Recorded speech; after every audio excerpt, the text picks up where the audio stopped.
میرے لیے ایک انتہائی اہم دن ہے کہ میں پاکستان کے اس صوبے کے دارالخلافہ میں موجود ہوں جہاں حضرت قائد اعظم نے یہاں پہ عمائدین بلوچستان سے خطاب کیا تھا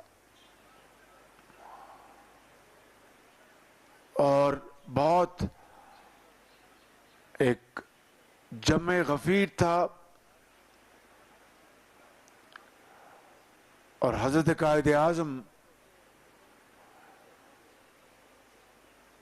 کے ارشادات کو وہ مجمع بہت سرداروں نے اور عمائدین نے بڑی خوش دلی کے ساتھ اپنی دل کی عمیق گہرائیوں کے ساتھ اسی شہر میں جو ہال ہے یہاں پر میئر کا یا اس کو جو بھی اس نام تھا میئر ہال یا کیا کہتے ہیں اس کو جی میونسپل کمیٹی ہال وہاں پر انہوں نے پاکستان کے ساتھ والہانہ الحاق کا اعلان کیا تھا. تو یہ وہ صوبہ ہے جو بہت خوددار بلوچوں، پشتونوں اور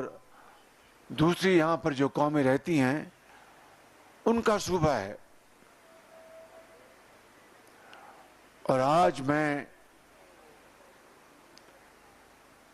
ہمبل فالوور آف حضرت قائد اعظم اور ایک پراؤڈ پاکستانی کے طور پر اور خادم پاکستان کے طور پر یہاں پر موجود ہوں.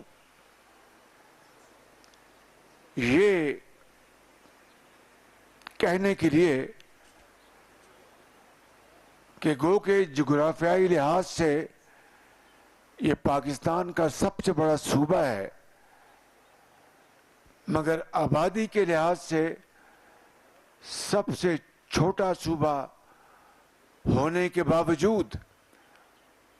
جغرافیائی چیلنجز، بہت لمبے فاصلے، مسافتیں،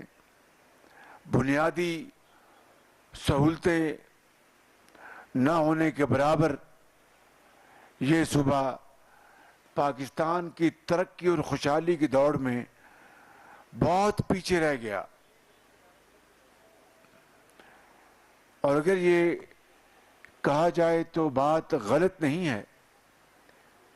کہ سوئی سے گیس نکلے تو پورا پاکستان مستفید ہو، مگر یہاں کے باسی، یہاں کے رہنے والے وہ فائدہ نہ اٹھا سکیں. چلیں گیس کو اگر مان بھی لیا جائے کہ دور دراز علاقوں میں پہنچوانے میں اگر کوئی دقت تھی تو باقی پاکستان کے ہر چپے میں تو یہ گیس گئی. اور اس سے بڑھ کر جو فائدہ اس صوبے کے عوام کو اس قدرتی دولت سے حاصل ہونا تھا، وہ 50 کی دہائیوں سے لے کر آج تک اگر آپ دیکھیں تو وہ آٹے میں نمک کے برابر ہے. اور اس کے بعد اس صوبے کو اللہ تعالیٰ نے بے پناہ معدنی قدرتی دولت سے مالا مال کیا ہے. سینڈک کے آپ تانبے کے ذخیرے کو دیکھ لیں، ریکوڈیک کے